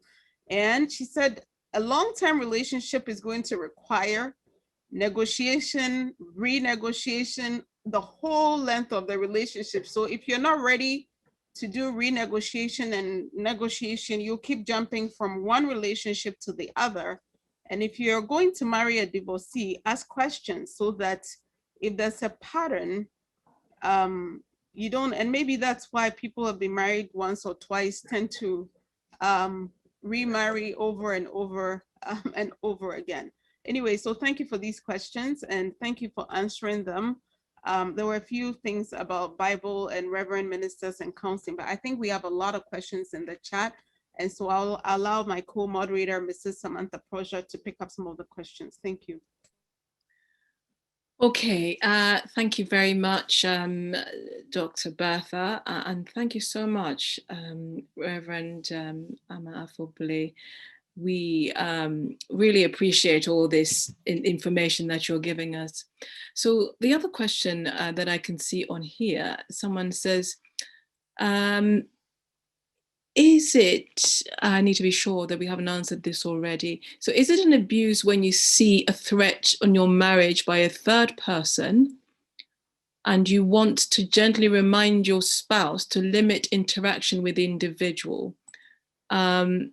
Samantha, I think that was actually answered. Dr. Foster said that if there's a real threat and it's not a pattern, then they can address it. But if it's a pattern of constantly being suspicious, then that is a concern. Okay, good. Right. So I think I'm going to try as much as possible because I think we've kind of cut through the questions in different directions. So let's try this one. And if we've tried this one, it says emotional abusers don't like communicating with their partners, but they only react on issues and not open and are not open sometimes and are not open for random proactive conversations.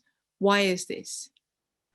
Dr. Foster, I think we haven't heard from you for a while, so perhaps you can answer that for us, please. Thank you. All right. As I've said, and then Mr.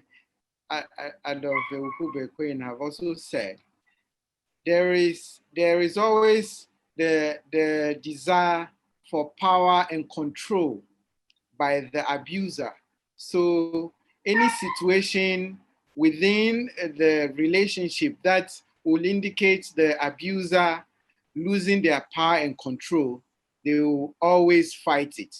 So they would always be the one who would seem to be on top. They are the ones who have the demand. They are the ones who will be putting up the humiliating attitude towards the other person. They are the ones who will be accusing and blaming, and they are not ready to listen to the other person or put themselves in the shoes of the other person. So it's much more has to do with that power and control that they have always wished for and usually would want to use to control the other person or be in charge of the other person. That will make them not be willing to be ready to have proactive conversations, but rather be more reactive in all situations. Okay, thank you so much for that. I'm going to try as much as possible to get through as many of these questions. Now, there's one here which I'm sort of wondering whether Mr. Bekwe has kind of answered in a way. It says, does a woman's higher academic achievement need to give a special respect to her in a relationship? I think what they're trying to say is that because of her higher education, does she need to be given special respect to her in a relationship? I think anything beyond us, apart from our intrinsic value as human beings, shouldn't confer any entitlement in terms of respect and what have you. Everybody needs to be respected, whether they've gone to school, they haven't gone to school, whether they have access, they don't have access. The fact that they are created in the image of God, there mustn't be any condition on how the worth of a human being. So we must avoid conditions of worth. Okay, so your education must not confer any special treatment on you, apart from the fact that you are a human being deserving respect. That's all. Okay, thank you. Thank you very much. So I'll do sort of one more and then I'll pass it on to Dr. Bertha to have a go. So how does a partner get an abuser to seek help?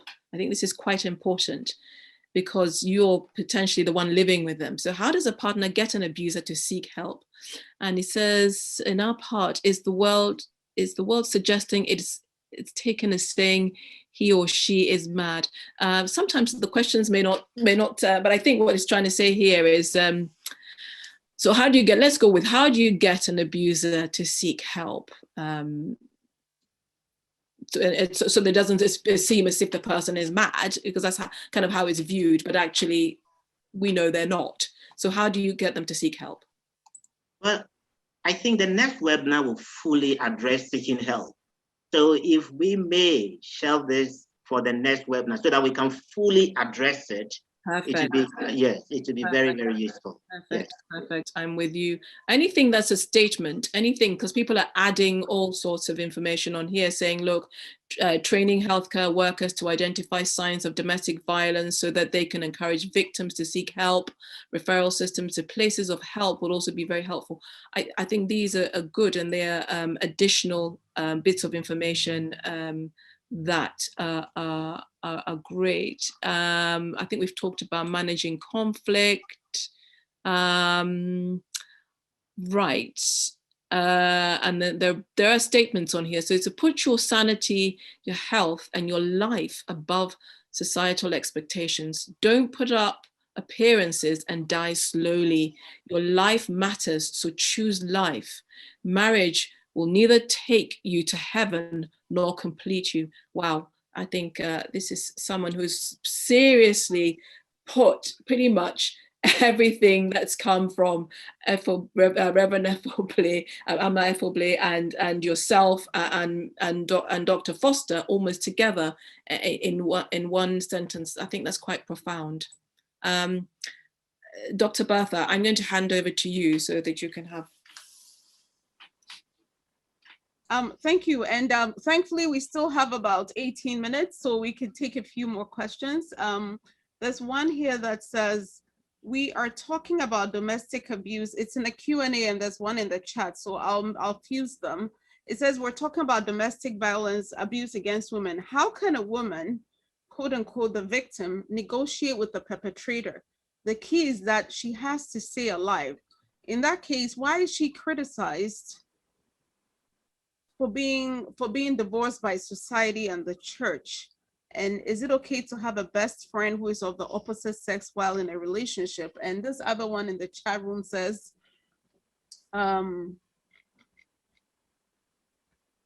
thanks, Reverend, for a very insightful presentation. Do you think some of the abuses mentioned are being inflicted on the receiver without the quote unquote abuser or aggressor being aware of what they're doing due to differences in upbringing? And how do you speak up without wreaking havoc on the marriage? How do you reconcile submission with speaking up when somebody is being abused? Because I know, you know, during the rehearsal yesterday, we're talking about somebody speaks up and it's taken to mean you're not being submissive. And so that leads to more punishment. So how do you reconcile speaking up, being submissive, and also the victim negotiating with the perpetrator? I know I've kind of made it complex, but. Well, can I take a go at it? Yeah. The submission bit. I think, honestly, that speaking up is submission. No, because when you're speaking up, it means that you are submitted to the goals of the relationship. Okay, so when you speak up in a relationship, it is somebody who is submitted to the goals of the relationship, the vision of the relationship, who speak up because he or she doesn't want it to break. If you speak up, you don't want the relationship to break. And so you are submitted to the relationship and not to the whim and caprices of individual partners. The collective goal of the relationship is so important to you that you will speak up rather than let the relationship break. Okay. And why would anybody have trouble if your spouse speaks up? You know, if you do not have the ability to discern what is really going to disintegrate the relationship, and are fortunate enough to have a spouse who is perceptive enough to point to where the flags are and the dangers are, why would you want to respond with bloated ego? So speaking up for me, and submission, they are not mutually exclusive. They are not mutually exclusive. Society wouldn't want a woman to speak up because there is stigma. You feel that you'll be stigmatized. It is better to speak up than to die, because every day you stop speaking up, you die a little. And you don't want that to happen to you. If something must be spoken about, no, there are better ways to speak about them. In respect, yes. Sometimes if you are reactionary, you lose the message. It is how the message is spoken that the abuser latches on. But if you are very respectful in the way you address and not missing the ball, focusing on the issue and addressing the issue, I don't think a man who says, or a woman who says he or she loves you would have to take offense. Doctor, let me just add a little bit on to what has just been said. At times, we don't know how to address issues. You are the one who is feeling the offense that you think you are being abused. You have to put it in such a way that you don't further offend the offender. Don't go in accusing. You know, it's a skill we must learn. Don't go in accusing. When you do this, that, it makes me feel this way, that way. Better than saying, hey, you do this and you do that. Always accusing. What is your responsibility in the whole process? And you are also dealing with yourself. You are feeling whatever it is and not the other person. So you try not to project it onto the other person. So it's like you are saying, this is my cry to you, this is the way I feel, help me to feel better. And if both of you are really committed to the relationship, oh, I'm sure your partner will listen. But we like the you too much. Bring the focus onto yourself and the way you feel. Address the way you feel and not project it. That also helps. And it takes a lot of courage, I must admit, for people to come up and speak up. You must be somebody who, regardless of education, you know what you want in life and you know what you stand for. And you are not prepared to let anybody who does not, promote your cause, because you only have one life, to put unnecessary obstacles in your way by way of societal pressure or whatever. Let me tell you, in time, people forget. And they even start admiring the courage of the one who was able to speak up. Okay, thank you. I had a question that came up on WhatsApp, and we'll come to other questions. It says, most of the discussion has talked about women being abused. Is there any example of men being abused? The discussion is more in the Ghanaian context, but when people travel and leave the country, the context changes. And some women can be very abusive economically, sexually, and emotionally.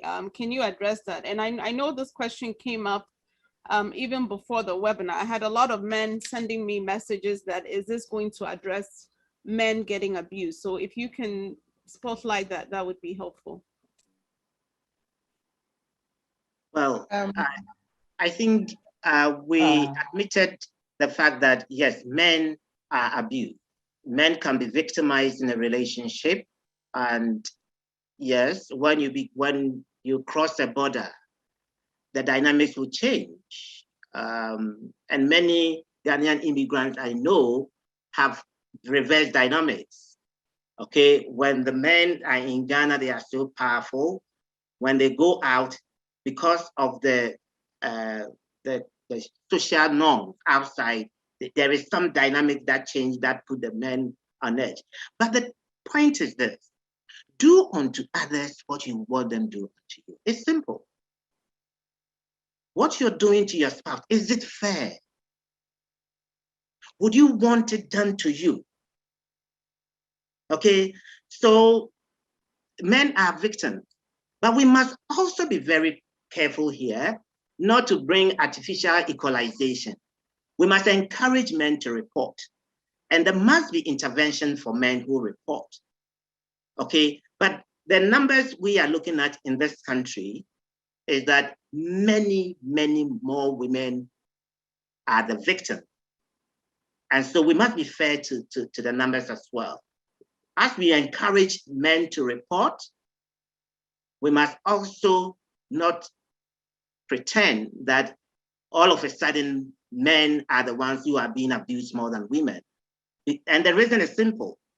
Even in victimization, men have more access to help than women, because the odds are against women. And so we must increase access to help for women, whilst we encourage men to report and address the concern that men have.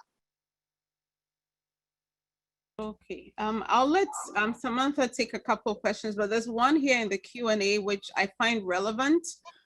Is talking about respect, and I'm bringing it up because I know that almost all the freedom fighters, from Nelson Mandela to Reverend Martin Luther King to Kwame Nkrumah, there's something that education does to you. Most of the African leaders who fought for independence, they were able to do it after a certain level of education. Education opens your mind. So Pat Bwedu-Dako is asking, may we define what is respect here? There's so many connotations of this word in our culture. the bit about respecting an educated woman may be complicated. Education most of the time comes with a raising of awareness. For example, a woman who is educated may be able to help with budgeting at home, knowing what subjects to choose for the children. And if the husband insists on, I'm the head of the house, backed by the church and the elders and family members, whom can the woman go to, from whom they can go to? I think this kind of respect is a bit questionable. So I don't know if you can talk a little bit about that. And then there's also two questions. It says, can a husband be sued for intercepting the application letter of a master's holding wife in order to avoid competition from the wife at the workplace? And also, what can a wife do to a husband who has threatened to cripple her if she makes any attempt to go further her education? So okay. It happens. Can I just pitch this in? okay. It happens that some men are afraid of competition. In fact, personally, I have counseled a couple in a premarital counseling that eventually they decided to call the marriage off. Why? The woman has a vision, because I always want them to talk about their vision for the relationship and how they want to see themselves long-term, short-term, long-term. And the lady had ambition to progress further, and that became a huge argument. And the man made a categorical statement: you marry me, forget about further schooling. I'm capable of looking after you. You know, and therefore, some do forget that at times being the best that you are, you are the best that you can be, is self-fulfilling for your partner also, who is also an individual. And in this world, we don't know who will go first. The wife must always, or whoever is left behind must always be in a position to be able to carry on the family matters.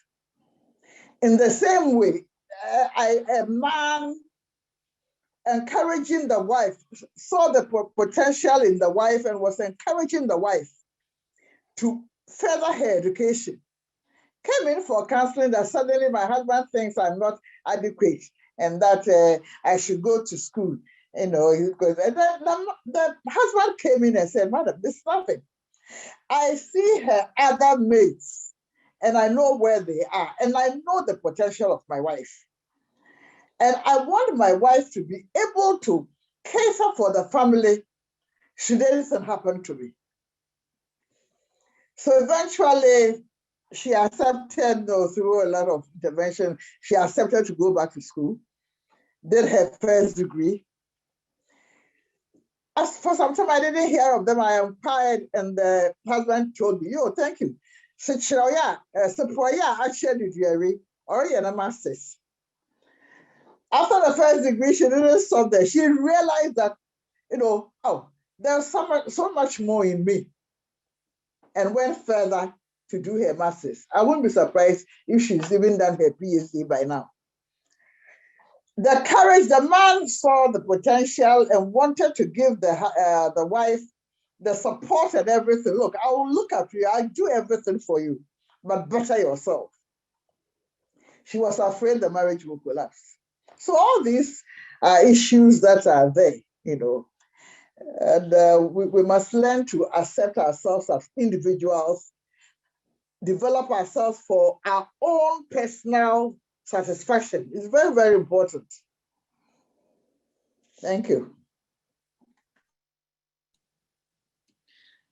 Thank you very much. I think I'm keeping a very close eye on time, and I'm very conscious of this. So I tell you what we're going to promise is, seeing that this is a 3-week seminar, I mean 3 weeks, 3 sessions in this series, some of these questions that don't get picked up, we will absorb some of them and bring them up. We will actually pull them out and then bring them up in the next session as well, but we'll do our absolute best to cover as much. I think there are probably a few more. Some of them are statements. There's some here that are statements. So I think I really feel that we need to look more at the questions, things that, so what are the coping skills? Okay, so someone says, so violence, abuse involve power and control, intimidation, inequality, not common household conflicts. I think that came from Dr. Angela Dramina Abuaji to us. And she says, and someone says here, what are the coping skills in such a situation? But I think some of these are help things, which I think we will try and tackle next week, please. So do come back and have a listen. Please, is having children with a woman you're not married to is it a form of abuse? And especially if he's not committed to taking care of the children? If so, how do you report it and what do you do? That's quite an interesting one. Dr. Foster, I'm going to throw that one at you. Did you hear the question? Should I try it again, or are you all right? Yes, according to the law, what's important is that when you have a child with someone, you have the responsibility of partaking in providing the basic necessities and all other things, including shelter, welfare, health, education, and all that. If you fail to perform your responsibilities towards your spouse or your children, it's a form of an abuse. These are forms of abuses. Neglect is a form of abuse, and the law prescribes certain things you can do and how you can be held accountable for your behavior in not providing for the children. Now, there can also be situations in which one partner, especially in our part of the world, where it is expected that the male is supposed to perform certain rights or pay dowry and perform marital rights over in order to make sure that there is a legal relationship or there's marriage. And so there are times that the man can use that as a way, as a tool against their partner, that I will not pay your dowry, or I will not go forward to your parents because of this and that. If you do this for me, there can be conditions. If you behave in this way, or if you stop seeing the friends I said you should stop seeing, or if you stop working and become a full housewife, then I will with time, I'll be able to, or I will perform these rights for you. So sometimes even they can use the marital rights or holding on to performing the rights as a leverage and use it to manipulate their partner, especially the female, to perform or undertake behaviors that they don't wish to do. But the other side is that if you have a child with a person, according to the law, it's within your responsibility to provide the necessities, including education, welfare, food, and all that for the child or for the children. And one other thing that we must know is that it is the responsibility of both parents. Even though in the traditional rights, we may say that the man is the one who is responsible, but within the laws of Ghana, the Children's Act and all other acts, it is within the responsibility of both parents to provide the necessities for the children. It is only when there is that situation or condition in which a partner, especially the man, asks the woman not to work, and that he is qualified enough or he is resourced enough to be able to provide for them, and then he is failing to provide for them, or he's using other conditions that because the woman is misbehaving, in quotes, so he's not going to provide for them. There are situations like that. You will see a man living with the family, with the woman, and then maybe because he has bought a few things for the woman to be selling, he thinks that is enough to take care of the family, and so his salary doesn't come home anymore, and nobody knows what he uses the salary for. Yes, there are these things within the law, and the Social Welfare Department is one institution that can be resorted to, and the Domestic Violence and Victim Support Unit of the Police Service is also another institution that persons going through such experiences can go to.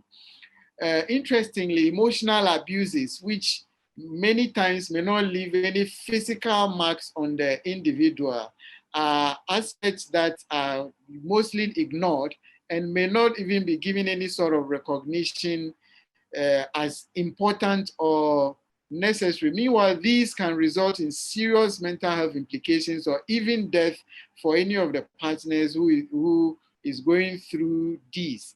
But then, as at the moment, I'm aware that the police, because of the various psychologists, support that they get, are able to get such couples assessed and then reports given to the police to assist the woman to seek for redress, either in the court or any other quarter that they can be able to access help from. Okay, so thank you very much. I think as we have seen, this has been such an interesting evening for us, or certainly for those of us. It's evening for, it's probably afternoon for those of you in the US. But we are going to have to come bring our first webinar in this series to an end. And with this focus on red flags, we're sure that it's been a real eye-opener. Of that, I don't doubt that for many of us. The Q&A as well has also been invaluable, really, in showing us the reality of being in an unhealthy relationship. It's slightly, for some, might be disappointed that we didn't manage to get to all the questions, but I can assure you, all we're going to do is we're going to pull all these questions. Please do come back, because when you do, we will tackle these, because some of them actually fall into this session 2. So we will pull those out. The speakers have touched on some crucial signs that we need to look out for. Some of them may be obvious, they may seem very obvious, and many are not. Our hope is that we are now in a better position to recognize the signs, whether it's happening to us or it's happening to somebody that's close enough to us, and know that something has to be done. And most importantly, we need to know that help is out there. Okay, now we also know that this sensitive topic may be difficult for some, and could also be a trigger for others. Okay, so should you need some help, please contact the Domestic Violence and Victim Support Unit, DOVSU, which is part of the Ghana Police Service, and Dr. Foster just mentioned them.